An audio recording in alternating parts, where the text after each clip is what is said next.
আমরা আমাদের দৈনন্দিন জীবনে বিভিন্ন ধরনের মানুষের সাথে চলাফেরা করি, উঠা বসা করি।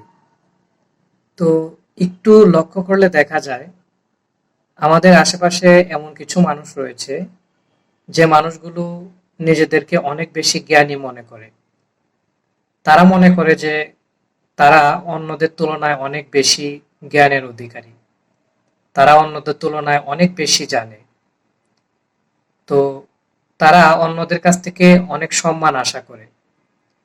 যেহেতু তারা মনে করে যে তারা অনেক জ্ঞানী, তারা অন্যদের তুলনায় অনেক বেশি জানে, যে কারণে তারা অন্যদের কাছ থেকে অনেক সম্মান আশা করে এবং অন্যদের সাথে তুচ্ছ তাচ্ছিল্যমূলক আচরণ করে।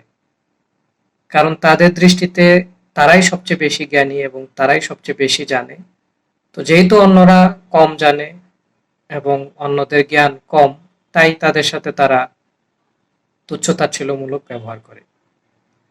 কিন্তু প্রকৃতপক্ষে একজন মানুষ আমাকে কতটুকু সম্মান করবে সেটা কিন্তু আমি কতটুকু জ্ঞানী তার উপর নির্ভর করে না।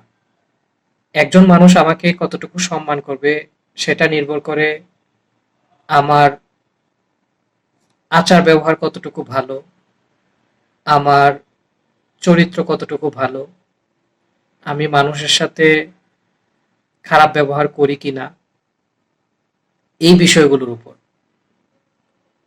তাই এই ধারণা যাদের মধ্যে রয়েছে যে আমি যদি অনেক জ্ঞানী হয়ে যাই বা আমি যদি অনেক কিছু জানতে পারি, তাহলে হয়তো মানুষ আমাকে অনেক বেশি সম্মান করবে, এই ধারণাটা সম্পূর্ণভাবে ঠিক না। কারণ একজন মানুষ অন্য একজন মানুষকে সম্মান করে যখন সে বুঝতে পারে যে ওই মানুষটার আচার ব্যবহার ভালো, তার চরিত্র ভালো, সে মানুষের সাথে দুর্ব্যবহার করে না, তখনই।